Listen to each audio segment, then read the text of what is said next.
بسم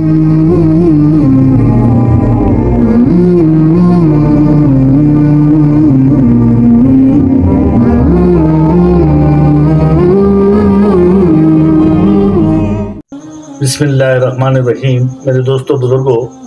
فضائل ذکر میں سے ایک چھوٹی سی حدیث آپ کے سامنے عرض کر رہا ہوں۔ کوشش کریں کہ انشاءاللہ خود بھی ہم اس پہ عمل کرنے والے بنیں اور دوسروں کو بھی ان تک پہنچانے والا بن جائے، ان کے ساتھ شیئر کریں، تو انشاءاللہ جب وہ بھی اس کو پڑھیں گے اس کے اجر و ثواب میں انشاءاللہ ہم بھی برابر کے شریک ہوں گے۔ اللہ پاک مجھے اور آپ کو بھی اللہ پاک کا ذکر کرنے والا بنا دے اور اخلاص کے ساتھ ذکر کرنے والا بنا دے، آمین ثم آمین۔ تو شروع کرتے ہیں۔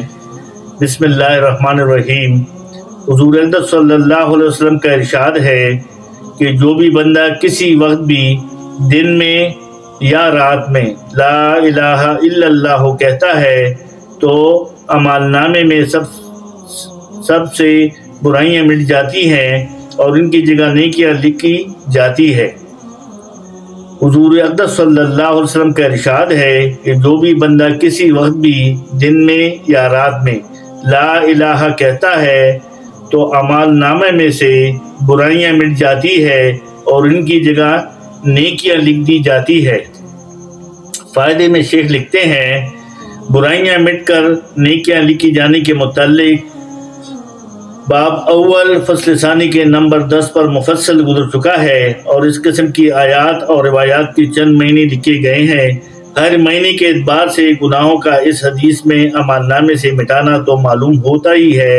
البتہ اخلاص ہونا ضروری ہے، اور کثرت سے اللہ پاک کا نام لینا اور کلمہ طیب کا کثرت سے پڑھنا خود بھی اخلاص پیدا کرنے والا ہے، اسی لیے اس پاک کلمے کا نام کلمہ اخلاص ہے۔ تو میرے دوستو بزرگوں، یہ چھوٹا سا کلمہ لا الہ الا اللہ، یعنی کتنا کہ جب دن رات میں جب ایک دفعہ بھی اگر ہم اس کو پڑھ لیں گے تو اللہ پاک کی اتنی بڑی شان ہے کہ وہ نہ اعمال نامے میں سے برائیوں کو مٹا دیں گے اور جتنی برائیاں مٹیں گی اس کی جگہ نیکیاں لکھ دی جائیں گی، لیکن شرط یہ ہے کہ ہم اخلاص کے ساتھ پڑھنے والے بنیں۔ یعنی جب ہم پڑھیں کہ لا الہ الا اللہ تو اس کا ترجمہ ہمارے دل میں ہو کہ اللہ کے سوا کوئی عبادت کے لائق نہیں، تو یہ ضروری ہے کہ یہ ساتھ ساتھ ہمارے دل میں چل رہا ہو کہ جب ہم کہتے ہیں کہ لا کوئی نہیں، الہ الا اللہ ہو، اللہ کے سوا کوئی عبادت کے لائق نہیں مگر وہ ایک اللہ کی ذات ہے، یعنی اللہ پاک ہے۔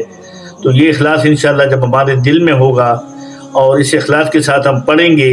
تو انشاءاللہ اس کا پورا اجر و ثواب بھی ہمیں ملے گا، اور امید کرتا ہوں کہ انشاءاللہ آپ اس اپنے دوستوں رشتہ داروں کے ساتھ شیئر کریں گے تو اس کی جتنی نیکیاں ملیں گی اس میں ہم بھی برابر کے شریک ہوں گے۔ اللہ پاک مجھے اور آپ کو اللہ پاک زیادہ سے زیادہ اپنے ذکر کرنے کی توفیق عطا فرمائے اور اپنے محبوب حضرت محمد صلی اللہ علیہ وسلم کے خدمت میں درود پاک پڑھنے کی توفیق عطا فرمائے۔ یہ ایک بہت اہم چیز ہے کہ لا الہ الا اللہ محمد رسول اللہ پڑھنے والا ذکر بھی کرے اور پھر نبی پاک صلی اللہ علیہ وسلم پر درود بھی نہ بھیجے تو یہ بڑا ظلم ہے۔ اس لیے ہمیں اللہ پاک کے ذکر کے ساتھ ساتھ کثرت کے ساتھ استغفار بھی کرنا چاہیے اور درود پاک کی کثرت رکھنی چاہیے کہ یہ دنیا اور آخرت کی بھلائی کے لیے کافی ہے۔ تو کچھ بھی نہ ہو تو کم سے کم ایک تسبیح سبحان اللہ والحمد للہ ولا الہ الا اللہ واللہ اکبر ولا حول ولا قوت الا باللہ العلی العظیم، اور درود ابراہیمی جو ہم نماز میں پڑھتے ہیں یہ، اور استغفر اللہ رب من کل ذنب واتوب الیہ،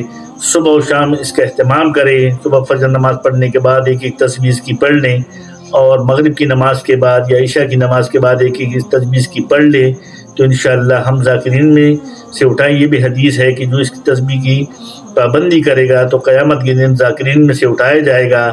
اور ذاکرین کیا ہے بھائی کہ اللہ پاک کا ذکر کرنے والے، اور فرشتہ آواز دے گا کہ عقلمند لوگ کہاں ہیں، تو پوچھا جائے گا کہ عقلمند لوگوں سے کیا مراد، تو کہا جائے گا کہ عقلمند وہ لوگ تو دن رات صبح و شام لیٹے بیٹھے اللہ پاک کا ذکر کرتے تھے، نرم نرم بستروں پر لیٹ کر، اور گرمی اور سردی ہر حال میں اللہ پاک کا ذکر کرتے تھے،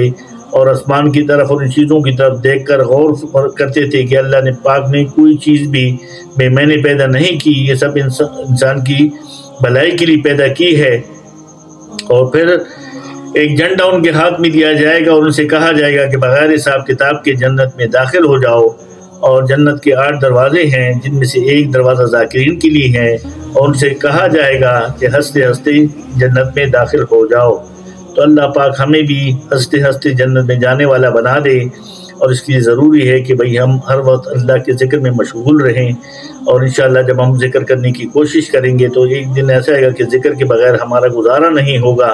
ہر وقت ہمارا دل ذکر کے میں مشغول رہے گا۔ اللہ پاک مجھے اور آپ کو اپنے ذکر اور نبی پاک صلی اللہ علیہ وسلم پر درود بھیجنے کی توفیق عطا فرمائیں اور استغفار کرنے کی توفیق عطا فرمائیں۔ صدق اللہ مولانا العلی العظیم۔